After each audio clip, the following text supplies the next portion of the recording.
Hello friends, welcome to we are nursing academy. मैं राजेंद्र सिंह आपका बहुत बहुत स्वागत करता हूँ।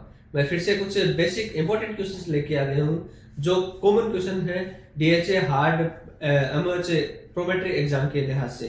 ये वीडियो आपके लिए बहुत ज़्यादा इंपॉर्टेंट होने वाला है, तो वीडियो को शुरू से एंड तक जरूर देखिए। और हाँ, आप कुछ भाइयों के कमेंट आ रहे हैं कि आपसे कांटेक्ट कैसे कर सकते हैं, तो मैं वीडियो के एंड में भी मैं अपने कांटेक्ट नंबर सबको देता हूँ।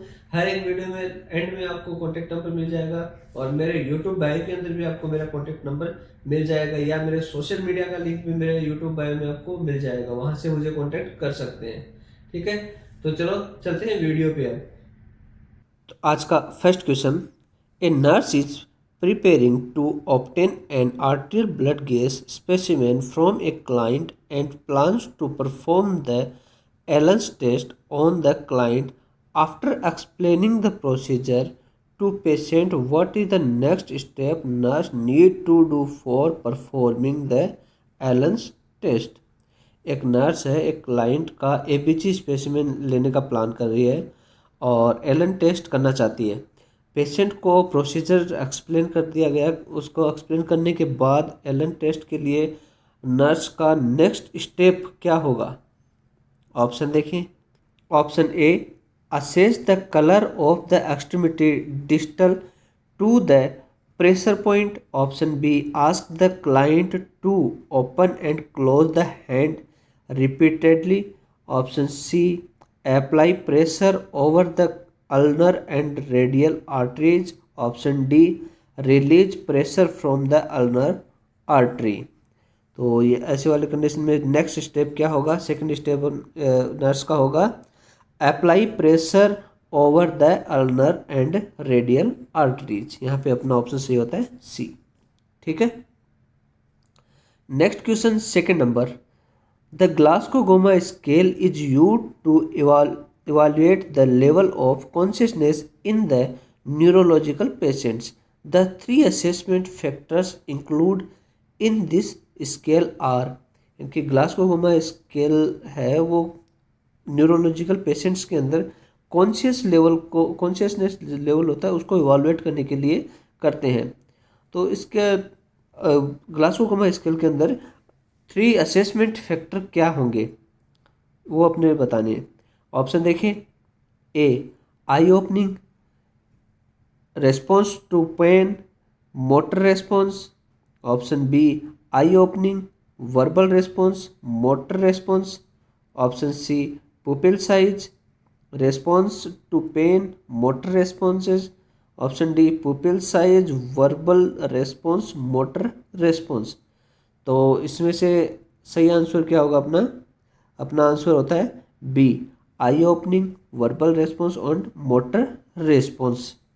ग्लासगो गोमा स्केल के अंदर देखते हैं फैक्टर्स, ये 3 फैक्टर इसमें होते हैं। ठीक है, next question, when preparing to administer the vitamin K injection to a neonate, the nurse would select which of the following site as appropriate for the injection.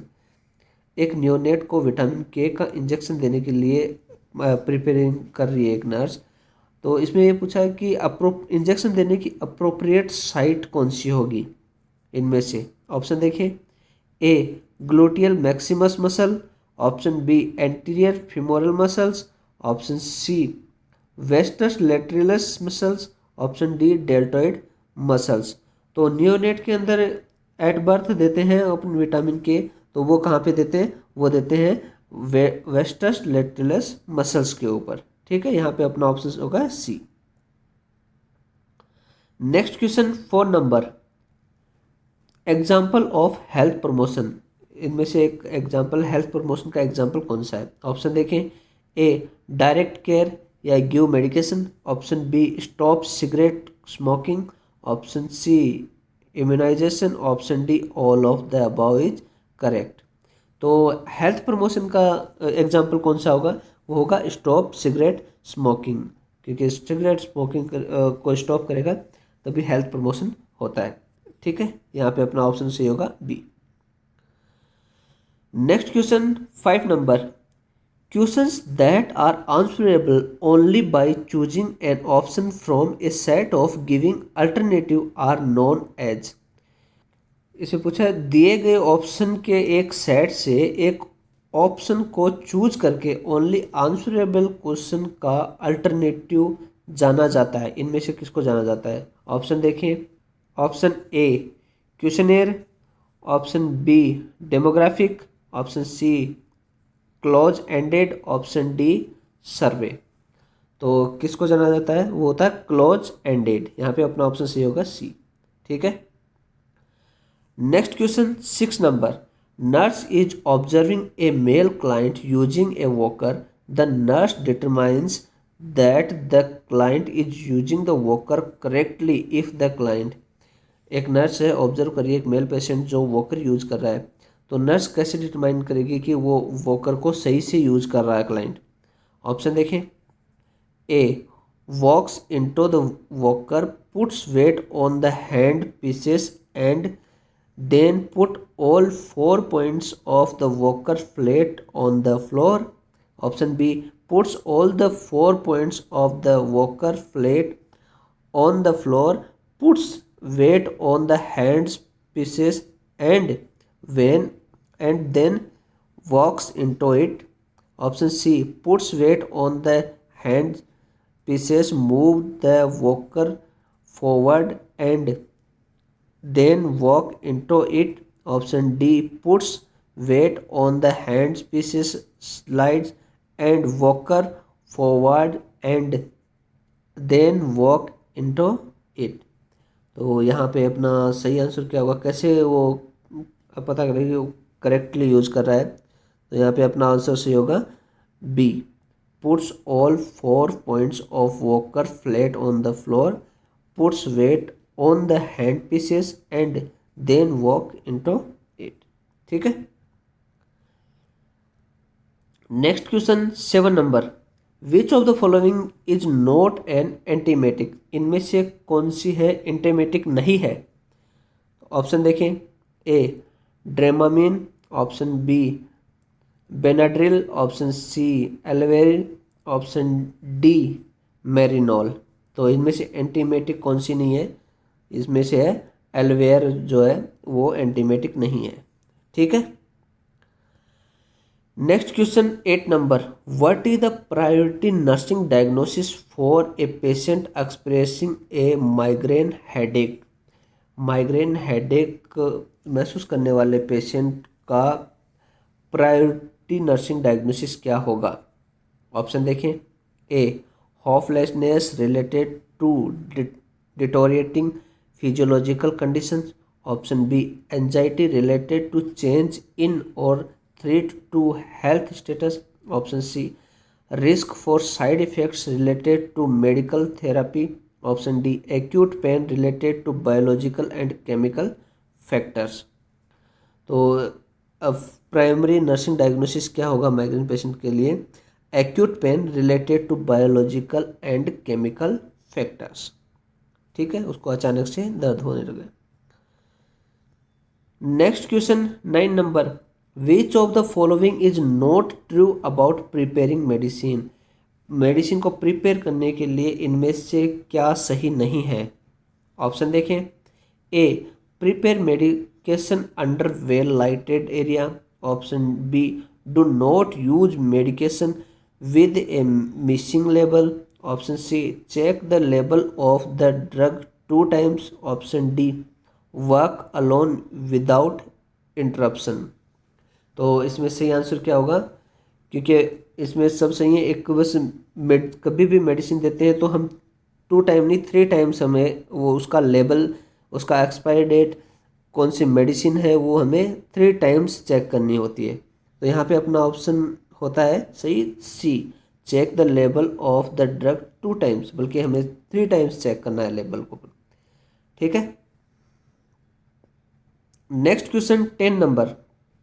A client with hyperthyroidism is taking lithium carbonate to inhibit thyroid hormone release.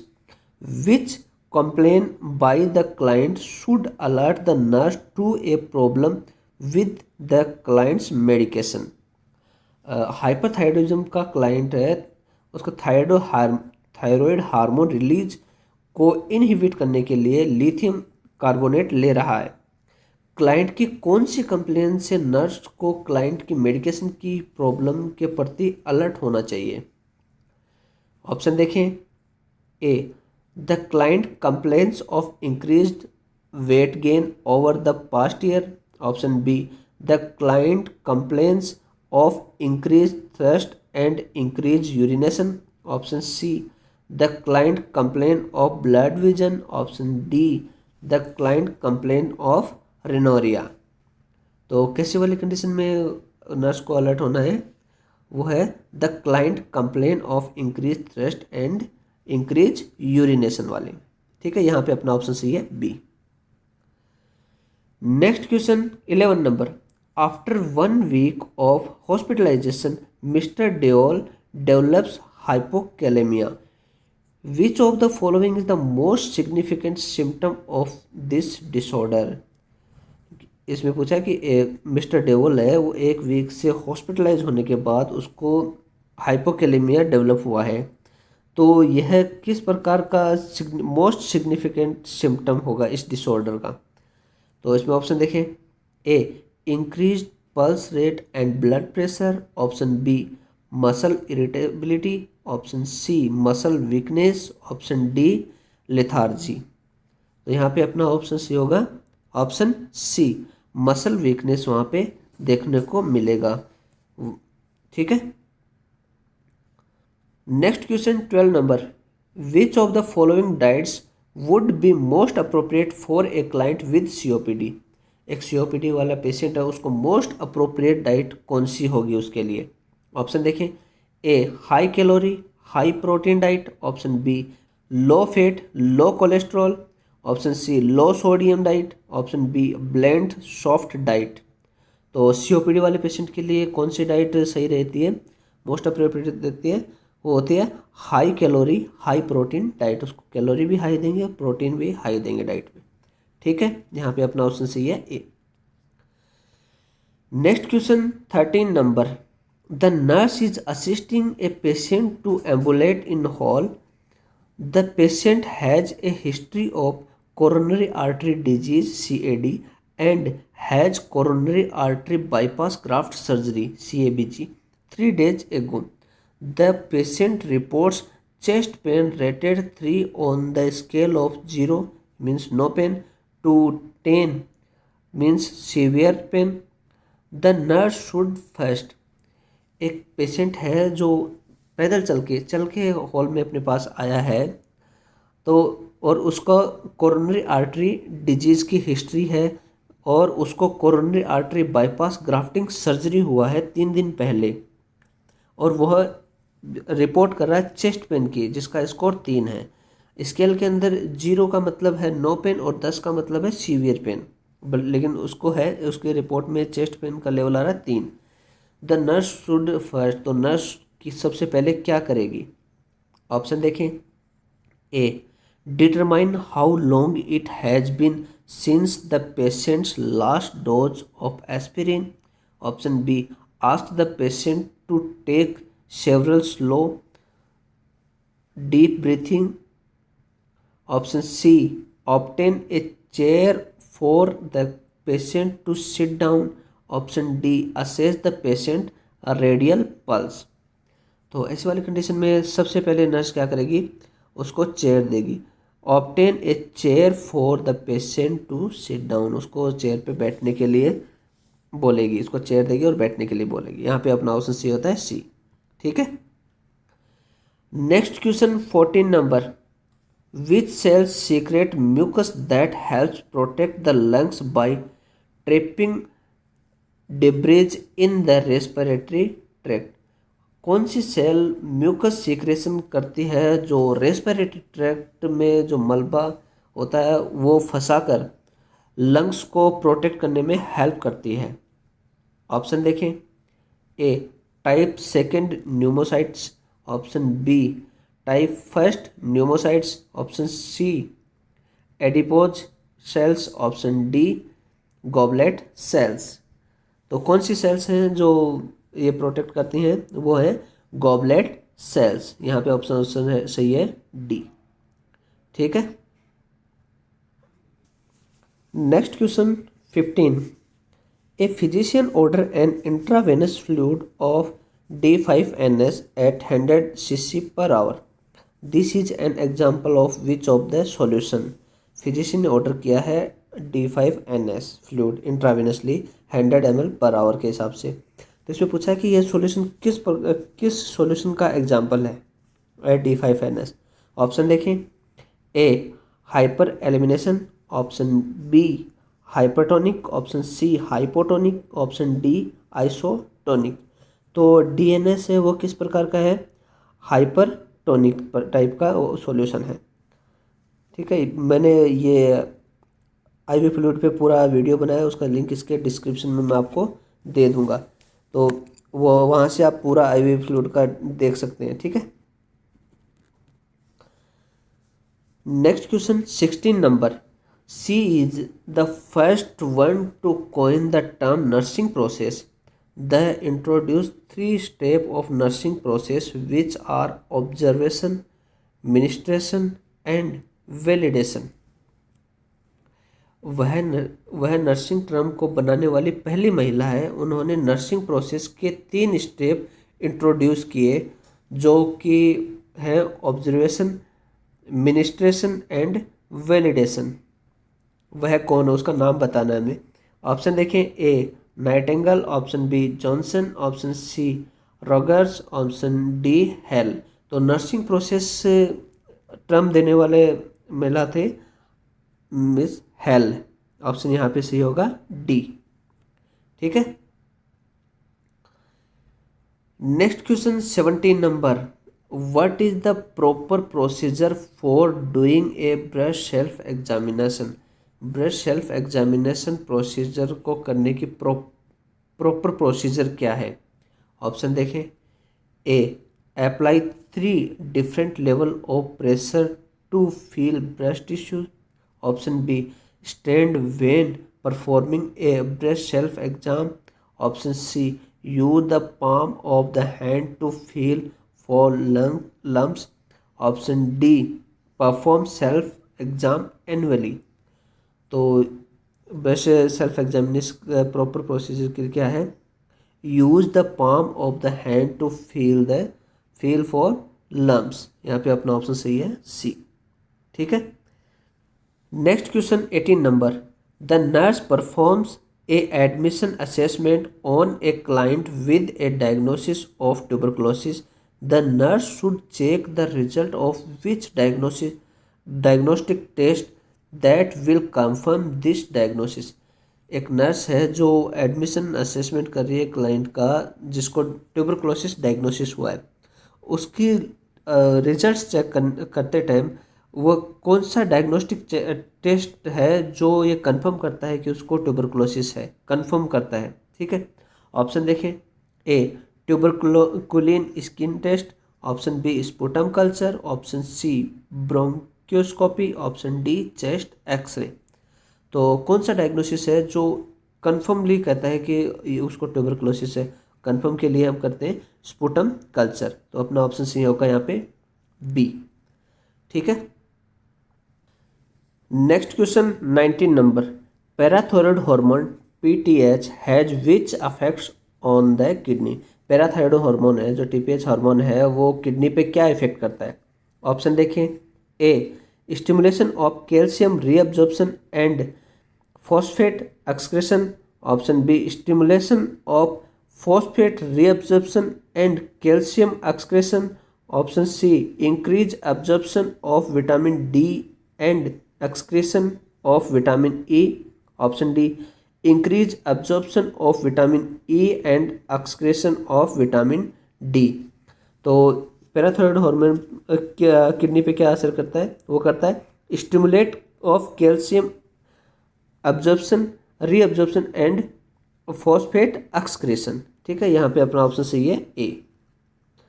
ठीक है, next question 20 number. A patient who has a diagnosis of multiple sclerosis speaks slowly with long pause between syllables. The patient is most likely is what stage of multiple sclerosis? Multiple sclerosis वाला patient syllables या words के बीच long time तक रुककर slowly बोलता है। Patient के multiple sclerosis की किस स्टेप में होने के अधिक चांसेज है या अधिक पॉसिबिलिटी है? ऑप्शन देखें, A prodromal, option B middle, option C early, option D late.